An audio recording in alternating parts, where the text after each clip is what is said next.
68ನೇ ಕನಕ ಜಯಂತಿಯ ಭಕ್ತ ಕನಕದಾಸರ ಫೋಟೋವನ್ನು ಅನಾವರಣ ಮಾಡ್ತಾರೆ. ಎಲ್ಲರೂ ಹಿಂಬಾಲಕರು ಎದುರಿಸಬೇಕಂತಂದ್ರೆ ಕನಕ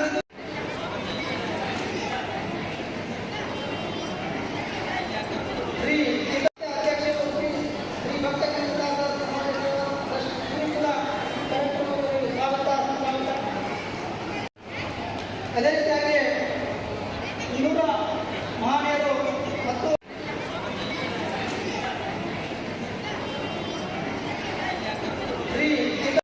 ಜಯಂತಿ ಮಹೋತ್ಸವವನ್ನು ಬಹಳ ಸಂಭ್ರಮದಿಂದ ಆಚರಿಸ್ತಾ ಇದ್ದೇವೆ. ಕೃಷ್ಣನಿಗೆ ಬಹಳ ಸಂತೋಷವಾಗಿದೆ. ಕೃಷ್ಣ ಹೇಳ್ತಾನೆ, ಎಲ್ಲಿ ನನ್ನ ಭಕ್ತರನ್ನು ಗೌರವಿಸ್ತಾರೋ ಅಲ್ಲಿ ನನಗೆ ಬಹಳ ಸಂತೋಷವಾಗಿದೆ. ಕನಕದಾಸರ ಜಯಂತಿಯಿಂದ ಕೃಷ್ಣನಿಗೆ ಬಹಳ ಸಂತೋಷವಾಗತಕ್ಕಂತಹ ಒಂದು ವಿಚಾರವಾಗಿದೆ. ಅಂತಹ ಕನಕದಾಸರು ಬಹಳ ಶ್ರೇಷ್ಠ ದಾಸರಾಗಿದ್ದಾರೆ.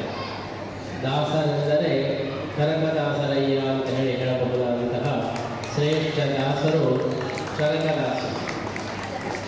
ಕನಕದಾಸರ ಹಾಡುಗಳು ಬಹಳ ಶ್ರೇಷ್ಠವಾದ ಹಾಡುಗಳು, ತುಂಬ ಅರ್ಥಗರ್ಭಿತವಾದಂತಹ ಹಾಡುಗಳು. ಆ ಹಾಡುಗಳನ್ನು ನಾವು ಎಷ್ಟು ಯೋಚನೆ ಮಾಡಿದರೂ ಕೂಡ ಅರ್ಥ ಮಾಡಿಕೊಳ್ಳಿಕ್ಕೆ ಸಾಧ್ಯವಾಗುವುದಿಲ್ಲ. ಆ ತರಹ ನೀ ಮಾಯೆಯೊಳವೋ ನಿಂಗಳು ಮಾಯೆಯೋ ಇತ್ಯಾದಿ ಅವರ ಮಾತುಗಳು. ಬಯಲು ಆಲಯಗಳು, ಆಲಯವು ಬಯಲುಗಳು ಇತ್ಯಾದಿ ಬಹಳ ಒಂದು ಒಗಟು ರೂಪವಾದಂತಹ ಅತ್ಯಂತ ಅರ್ಥಗರ್ಭಿತವಾದಂತಹ ಒಂದು ಹಾಡುಗಳು. ಅದು ಕನಕದಾಸರು ಅಷ್ಟೇ ಮಾರ್ಮಿಕವಾದ ಕನಕದಾಸರ ಹಾಡುಗಳನ್ನು ಕೇಳಿದರೆ ನಮ್ಮ ಮನಸ್ಸು ಪರಿವರ್ತನೆ ಆಗ್ತದೆ. ಅಷ್ಟು ಮನಸ್ಸನ್ನು ಪ್ರಭಾವ ಬೀಳತಕ್ಕಂತಹ ಒಂದು ಹಾಡುಗಳನ್ನು ಸಮಾಜಕ್ಕೆ ಕೊಟ್ಟವರು ಕನಕದಾಸರು. ಅವರ ಒಂದು ಹಾಡು ಹೇಗೋ ಹಾಗೆ ಅವರ ಜೀವನವೂ ಕೂಡ ಅದೇ ರೀತಿ ಆದರ್ಶವಾಗಿದೆ. ದಾಸರು ಅಂತ ಹೇಳಿದರೆ ಅವರು ಭಗವಂತನ ಒಂದು ಮೊರೆ ಹೊಕ್ಕವರು ಅಂತಾರೆ. ಅಂತಹ ಕನಕದಾಸರಿಗೆ ವ್ಯಾಸರಾಜರು ಬಹಳ ವಿಶೇಷವಾದ ಪ್ರೀತಿಯನ್ನು ತೋರುತ್ತಾ ಇದ್ದಾರೆ. ಒಮ್ಮೆ ವ್ಯಾಸರಾಜರ ಒಂದು ಸಭೆಯಲ್ಲಿ ಯಾರು ಮೋಕ್ಷಕ್ಕೆ ಹೋಗುವವರು ಅಂತ ಹೇಳಿ ಒಂದು ಪ್ರಶ್ನೆ ಮಾಡಿ, ತುಂಬ ಪಂಡಿತರು ಎಲ್ಲ ಇದ್ದರು. ಯಾರಿಗೂ ನಾನು ಹೋಗ್ತೇನೆ ಅಂತ ಹೇಳಿ ಕೇಳುವ ಧೈರ್ಯ ಇದೆ. ಕನಕದಾಸರು ಮಾತ್ರ ಹೇಳಿದರು, ನಾವು ಹೋದರೆ ಹೋದೇನು. ಎಲ್ಲ ಪಂಡಿತರಿಗೆ ಕೋಪ ಬಂತು.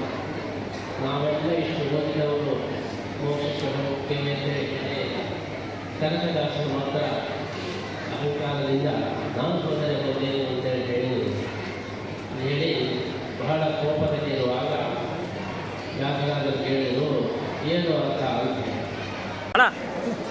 ಜೋರಾಗಿ ನಮ್ಮ ಮುಖಾಂತರ ಕೃಷ್ಣಮೂರ್ತಿಗೆ ಒಂದು ಉತ್ತಮ ಕೆಲಸ ಮಾಡಬೇಕು. ಒಮ್ಮೆ ಸರ ಬಂದು ಬಿಡಿದಾರ ಬನ್ನಿದ್ದಾರೆ, ನೀವು ಬನ್ನಿ ಬೇರೆ ಬಿಡ್ತಾರ ಹೇಳ್ತಾರ, ಬನ್ನಿ ಅವರು ಬನ್ನಿ ಬೇರೆ ಬಿಡ್ತಾರ, ಬನ್ನಿ ಅವರು ಬನ್ನಿ ಬೇರೆ ಬನ್ನಿ ಬನ್ನಿ ಅವರು ಬನ್ನಿದ್ದಾರೆ ಬನ್ನಿದ್ದಾರ